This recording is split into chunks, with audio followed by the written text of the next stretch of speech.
Madame, Monsieur, bonjour et merci d'être avec nous dans cette livraison de l'actualité sur la télévision nationale congolaise, la première de ce lundi 22 novembre 2021 sur la télévision nationale congolaise. Bien évidemment, la République démocratique du Congo qui assure la présidence en exercice de l'Union africaine est engagée dans le grand projet de construction du barrage de la Renaissance éthiopienne et ce pour parvenir à un accord satisfaisant entre l'Égypte, l'Éthiopie et le sommet, un mini-sommet a été organisé à cet effet au Soudan, allais-je dire. La République démocratique du Congo a pris part à ce sommet à travers le vice-premier ministre, ministre des Affaires étrangères, Christophe Lutundula, nous dit notre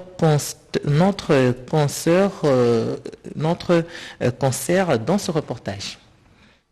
En Éthiopie et le président en exercice de l'Union africaine est très préoccupé pour avoir les dernières informations et appuyer les efforts en cours pour résoudre cette crise meurtrière. Le président en exercice de l'Union africaine, Félix Antoine Tshisekedi Tshilombo, a dépêché une mission express à Addis Abeba.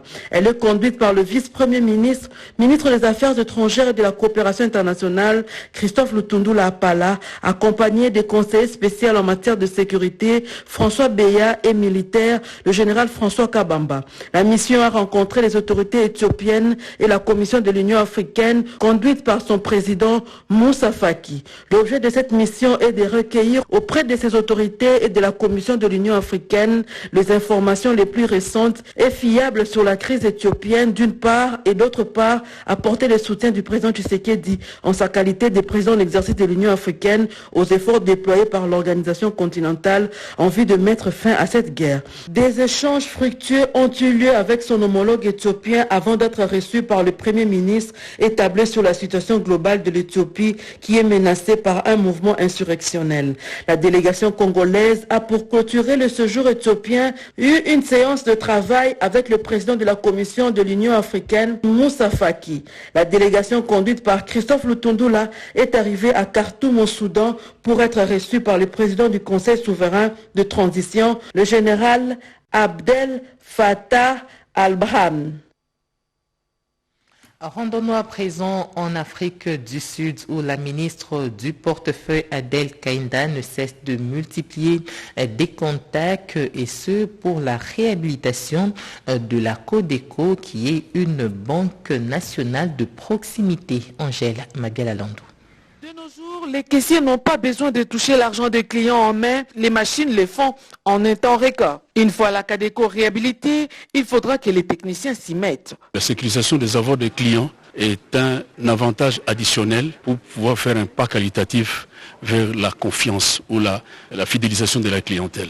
L'acquisition de ces dispositifs nous permettrait assurément de gagner beaucoup de confiance auprès de la clientèle et même de l'État qui nous confie ses avoirs à collecter, à transporter et à niveler. Le gouvernement congolais est prêt à investir pour que la Caisse générale d'épargne retrouve sa plus belle robe d'antan. La Codeco aura différentes catégories de la clientèle, dont les fonctionnaires de l'État, les opérateurs économiques.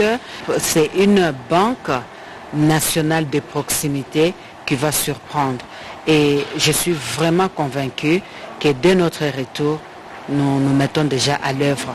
Ça ne sera pas une lettre morte, mais ça sera du vécu. Avec cette entreprise TCN, les agents et cadres de la Codeco pourront effectuer les voyages en Afrique du Sud pour suivre des formations sur la maintenance de ces machines. Question de détecter le vrai billet du faux. Depuis Midrand et Litumba, Angèle Magalalandou pour la radio-télévision nationale congolaise. Suivez à présent cet atelier technique sur les modalités pratiques de mise en application du protocole d'accord de l'Office congolais de contrôle OCC et l'Office rwandais de normalisation RSB sur la normalisation et l'évaluation de la conformité des produits importés et exportés entre la RDC et le Rwanda. L'objectif étant de faciliter et d'améliorer le commerce transfrontalier, nous dit Jacques Michichiboba. Ouvert et clôturé par le directeur général de l'Office congolais des contrôles, Gabi Lubiba Mampuya, cet atelier a porté sur la collaboration entre la République démocratique du Congo et les Rwandais dans le domaine de la normalisation et l'évaluation de la conformité des importations et exportations à travers leur établissement public de contrôle. Durant 2 jours, les experts de l'Office congolais des contrôles, OCC, et de l'Office rwandais des normalisations, RSB, se sont penchés sur les modalités pratiques de mise en application du protocole d'accord sur le contrôle des marchandises importées et exportées entre la RDC et les Rwandais. Ils ont adopté la liste des produits à commercialiser et identifié les normes applicables. La délégation du Rwanda, conduite par le directeur général de l'Office rwandais de normalisation, Mourezi Raymond, a visité le laboratoire de microbiologie de l'OCC qui a un plateau technique de dernière génération. On est content que les recommandations de cette réunion vraiment sont positives. À ce qui concerne les laboratoires que nous avons visités cet après-midi, nous avons été très impressionnés. Nous voulons rassurer la population congolaise que avec nos échanges et l'harmonisation que nous avons eue par rapport aux normes, les produits congolais qui traverseront vers le Rwanda, de même vice-versa, les produits qui viendront vers le Rwanda, qui respecteront les normes telles que nous l'avons définies, ils ont leur espace pour être vendus et nous pensons que ce sera un produit de qualité pour mieux protéger nos populations. L'hôtel Memling a servi de cadre à l'organisation et tenue de ces travaux. La paix dans la province de l'Équateur, c'est le message fort du vice-premier ministre, ministre de l'Intérieur et Sécurité, Daniel Acelo Okito, aux responsables des institutions provinciales de l'Équateur, et ce pour que la crise à l'Assemblée provinciale soit gérée à l'interne. José Baitombo. Tout doit rentrer dans l'ordre dans le fonctionnement des institutions provinciales de l'Équateur. L'option est celle levée par le vice-premier ministre, ministre de l'Intérieur et Sécurité, déterminé à mettre fin à la crise entre les acteurs des institutions de cette province qui n'a que trop duré. C'était à l'issue d'une réunion convoquée par Daniel Acelo Okito Akoy et qui a réuni les autorités provinciales, notamment les gouverneurs, le bureau d'âge et le président de l'Assemblée provinciale aux côtés des élus nationaux et sénateurs. Tenant compte des instructions données au vice-premier ministre de l'Intérieur, Sécurité, Décentralisation et Affaires coutumières par la haute hiérarchie du pays, les responsables des institutions provinciales invités à Kinshasa, à savoir le président de l'Assemblée provinciale, Madame le président du bureau d'âge, les gouverneurs et vice-gouverneurs de la province sont autorisés à regagner cette province. Pour régler le conflit en interne à l'Assemblée provinciale, le bureau d'âge est autorisé à convoquer les députés pour traiter des questions pour lesquelles il a été mis en place, et ce, dans le délai qui ne peut excéder 14 jours à dater de la publication du présent message. Les patrons de la territoriale priorisent dans cette démarche le maintien de la paix, de l'ordre des institutions provinciales, mais aussi la restauration de l'autorité de l'État et le respect de principes de loi sur cette question. Démarche qui devrait aboutir à un retour à la normale de la situation politique à l'Équateur. Et bientôt, les étudiants des universités congolaises auront leur propre bus pour le transport Transacademia. C'est un projet du chef de l'État porté par Chérubin Okende, ministre de Transport, qui a eu juste après une séance de travail avec les chefs coutumiers du Congo central en vue de trouver des solutions rapides aux problèmes de spoliation de terres qui opposent à l'OEBK. C'est un reportage de Myriam Madika.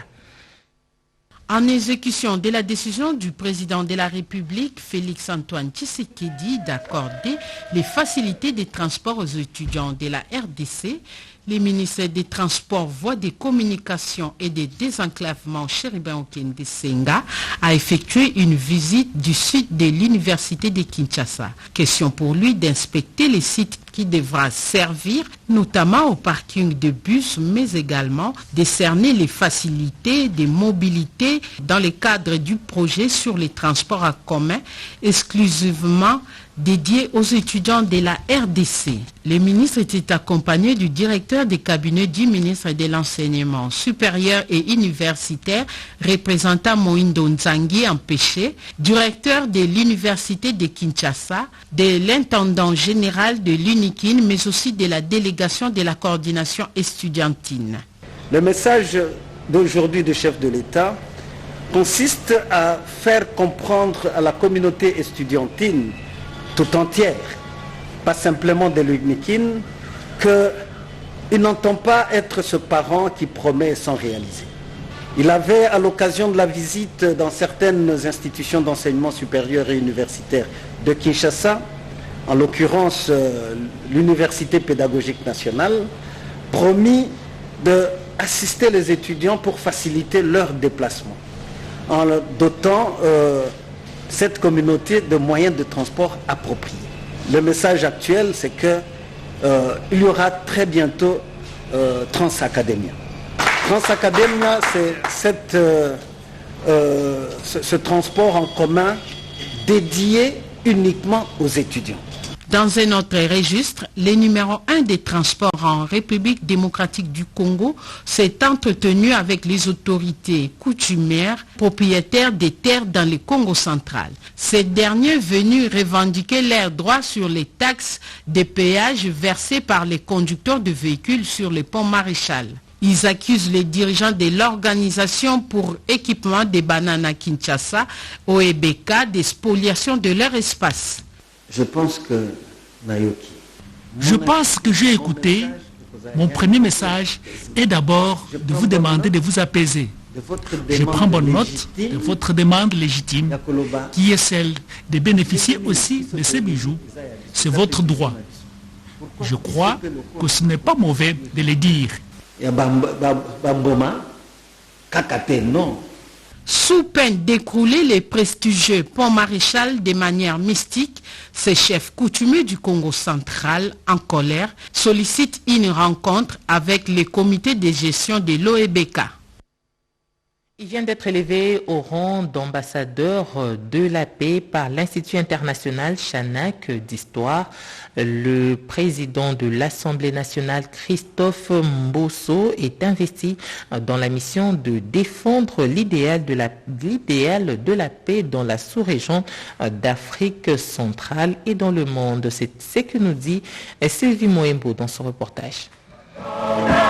Le président de l'Assemblée nationale, Christophe Mbosso Kodiapwanga, est en droit de se prévaloir du mérite d'avoir inscrit son nom dans le rang des bénéficiaires de la qualité d'ambassadeur de la paix dans la catégorie Global Leader Peace Award par l'Institut international Chanak d'histoire. Cette distinction, qui a donné lieu à une cérémonie très significative, le charge désormais de la mission de défendre l'idéal de la paix dans la sous-région d'Afrique centrale et le monde.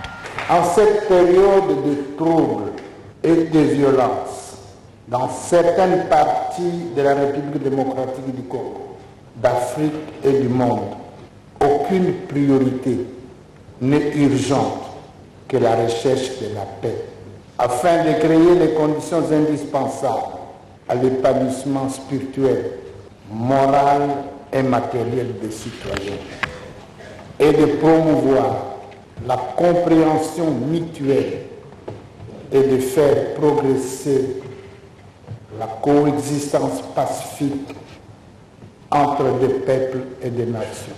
La célébration du 40e anniversaire de l'Institut international Chanak d'histoire avait comme thème « Construire une nation pacifique, unie et réconciliée » a permis au député national Jacques Joly de circonscrire les combats que mène le speaker de la Chambre basse du Parlement aux côtés du chef de l'État Félix-Antoine Tshisekedi Tshilombo. C'est celui de transformer l'image de la RDC non pas comme un pays en état de guerre, mais à un environnement meilleur. Christophe Mbosso Kodiapwanga, qui a invité les politiques à quitter les groupes armés, lui qui renouvelle tous les 15 jours l'état de siège pour juguler l'insécurité dans les provinces de l'Ituri et du Nord Kivu. Ces quelques exemples et à motiver les organisateurs à porter le choix sur sa personne. À l'instar du président de l'Assemblée nationale, le premier vice-président Jean-Marc Kabound, Vital Banusizé, deuxième vice-président, Dieudonné Moussibono, conseiller spécial du chef de l'État pour les questions environnementales et de développement durable, ainsi que le premier vice-président de la Chambre haute du Parlement, Mondela Kankou Edi, ont reçu les prix venant de l'Institut international SUNAC d'histoire. Notre consoeur Françoise Bouelabouaki nous présente les couleurs du Forum Business Africa avant le démarrage des activités.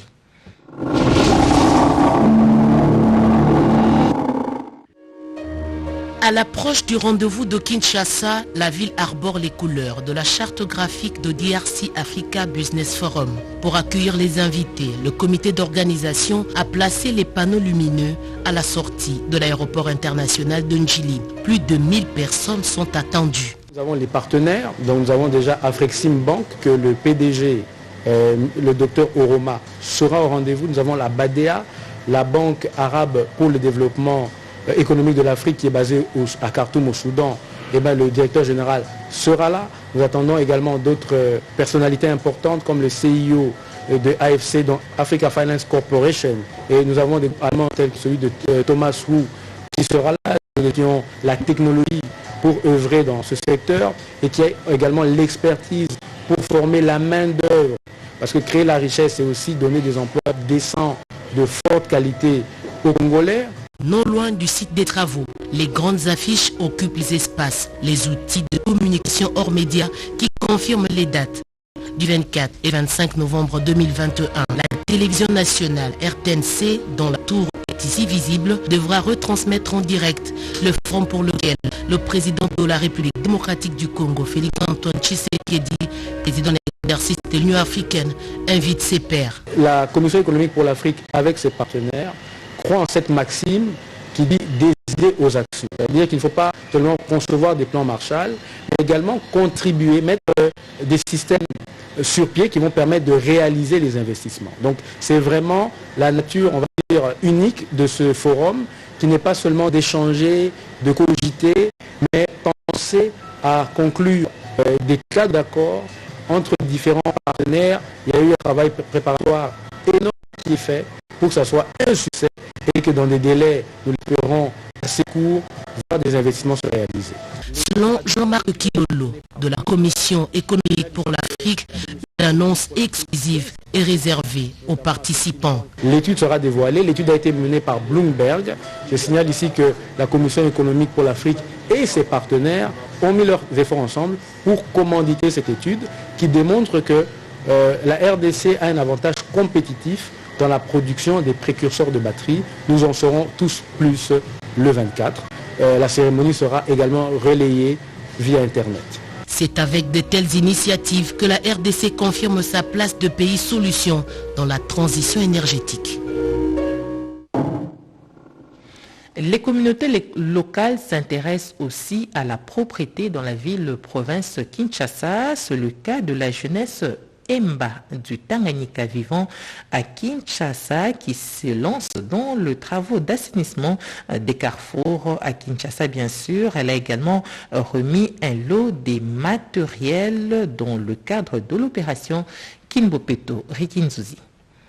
Tout est parti d'une grande mobilisation au point zéro, le rond-point Kintambo Magasin. La jeunesse Emba s'est fixé rendez-vous tôt le matin de ce samedi 20 novembre 2021. C'est pour l'accomplissement d'une mission par ces jeunes filles et garçons originaires du territoire des Congolo dans les Tanganyika, vivant à Kinshasa, capitale de la RDC, qu'ils souhaitent assainir avec leur concours aussi. La marche Oussafi est lancée sur Mondjiba, direction avenue Pumbu, en collaboration avec les autorités de la ville et la dynamique Guilé Nyembo.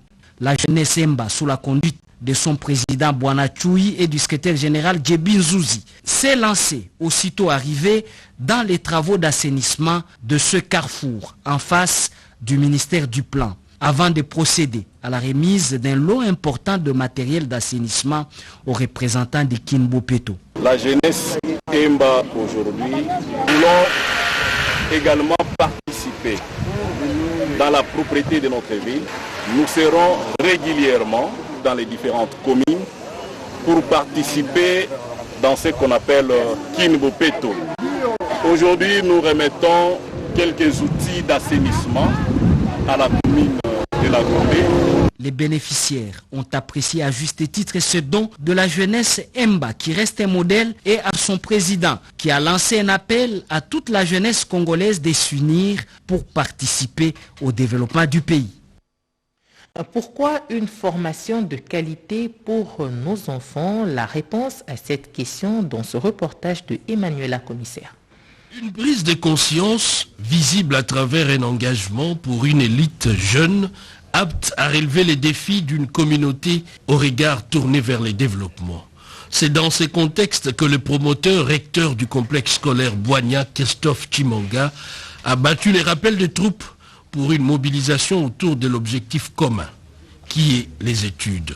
La performance, selon lui, est la résultante d'une certaine rigueur et principe. Au cours de ses premiers échanges directs avec les élèves, il a appelé ces derniers à la discipline, l'assiduité dans le travail, le respect et le sens élevé du patriotisme. Je crois fermement en la perfectibilité de l'humain, mais il faut pour cela mettre l'humain dans un cadre, dans un contexte qui puisse permettre que l'humain réalise des grandes choses. Je considère que sans l'éducation, il n'y a pas de développement.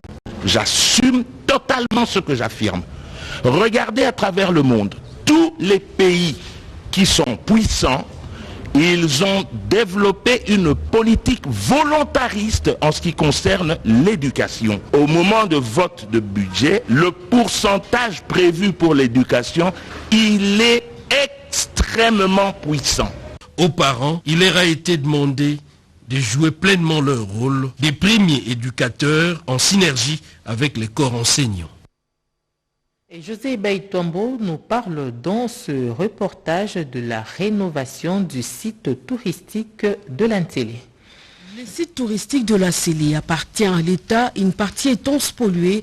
Une mise en garde sévère vient d'être adressée aux spoliateurs qui se sont octroyés le droit de terre dans cet espace.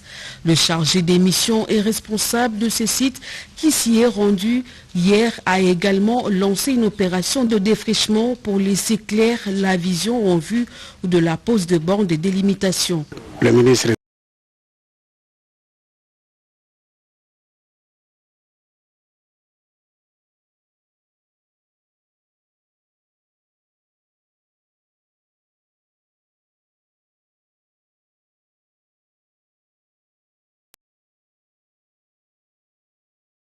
notre place. Le site touristique de la Célé peut jouer un rôle prépondérant pour booster l'économie nationale.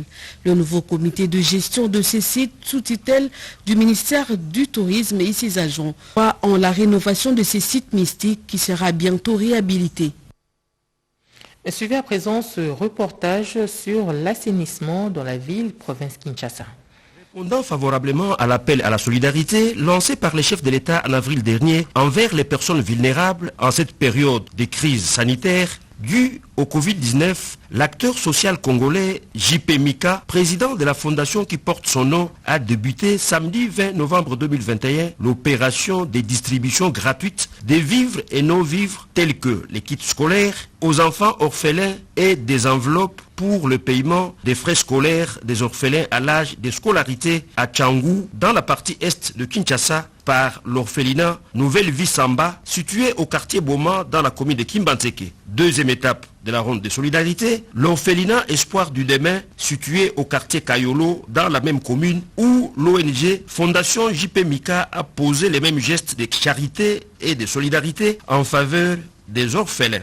Troisième étape, l'orphelinat Jésus le Bon Berger, situé au quartier Kakouji, toujours à Kimbantseke, où les enfants orphelins de ces centres d'hébergement ont aussi bénéficié de ces gestes de cœur de la part de la fondation JP Mika. Les centres biomédicaux et imagerie de Kimbantseke, où la fondation JP Mika a pris en charge la totalité des frais d'hospitalisation de tous les malades longtemps retenus, faute des moyens financiers, a constitué les points de chute de la visite de réconfort de la fondation JP Mika aux personnes vulnérables dans la périphérie est de la capitale.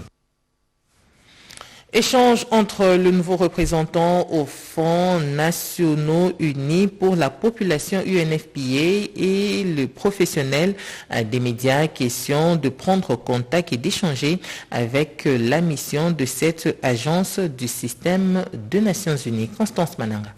Zéro décès maternel, zéro besoin non satisfait en matière de planification familiale et zéro violence basée sur le genre. 3 résultats transformateurs à atteindre d'ici à 2030. Les nouveaux représentants du Fonds des Nations Unies pour la population UNFPA, Eugène Kongnu, a échangé avec les journalistes congolais qui accompagnent cette agence, notamment sur cette question des 3 zéros. Une séance de prise de contact au cours de laquelle plusieurs points ont aussi été évoqués.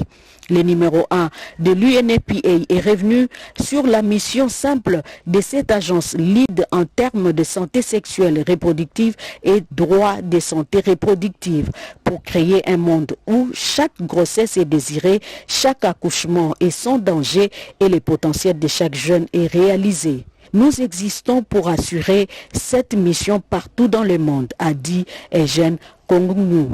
Première chose, pour éviter les décès maternels, il faut qu'un accouchement soit fait par quelqu'un qui est bien formé. Une autre chose que nous faisons, il y a des maternités qui sont déjà délabrées dans nos évaluations et nous essayons de réhabiliter ces maternités, de les équiper. Une autre chose que nous faisons, c'est assurer que les prestataires, les personnels soignants qui travaillent dans les maternités, qui ont déjà sorti de l'école depuis plusieurs années, sont bien formés aussi. Les échanges avec la presse ont été fructueux et Dr Eugène a promis de tout mettre en œuvre pour consolider la bonne collaboration entre son agence et les médias. Santé toujours, suivez à présent le reportage que nous propose notre confrère Rodé Panda. La remise des diplômes aux lauréats des ITEM, IM et INPES de la ville-province Kinshasa s'est déroulée ce samedi 20 novembre 2021 dans l'enceinte de l'INPES sur le boulevard Triomphal. Différentes personnalités étaient présentes à cette cérémonie ouverte par le représentant des lauréats suivi du mot de la bourgmestre de la commune de Kasavubu pour féliciter les lauréats qui ont consenti des gros efforts avec le concours de leurs parents et enseignants pour arriver à ces couronnement. Le chef de bureau des enseignements des sciences de santé, Simon Mabiala, a présenté le rapport annuel en précisant que la publication de ces résultats est intervenue le 7 octobre dernier, dont la grande distinction revient à la ville-province Kinshasa. Il a en outre donné les détails de quelques difficultés rencontrées par rapport à l'organisation des enseignements. Le programme a été réajusté suivant le contexte de la Covid-19. Malgré cette perturbation due à la pandémie de Covid-19, les heureux promis ont suivi régulièrement les enseignements dans les différentes filières, notamment accoucheuses, techniciens de laboratoire, sciences infirmières, la pharmacie et la santé mentale. L'allocution du directeur de cabinet de la ministre provinciale de la Santé a clôturé cette série d'adresses. La proclamation des résultats et remise des diplômes aux lauréats était l'essentiel de la cérémonie.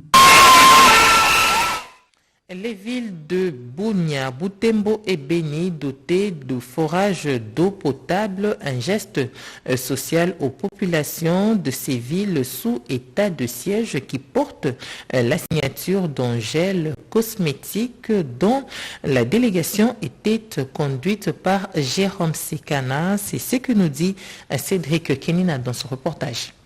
Au regard du nombre de foyers bénéficiaires, l'on peut se faire une idée exacte sur la portée sociale de cette action dans un espace géographique de la RDC sous état de siège. Près de 50 000 foyers à Beni, Bunia et Butembo peuvent consommer de l'eau potable à travers des forages d'eau d'une capacité de 20 000 mètres cubes construits par Angèle Cosmétique.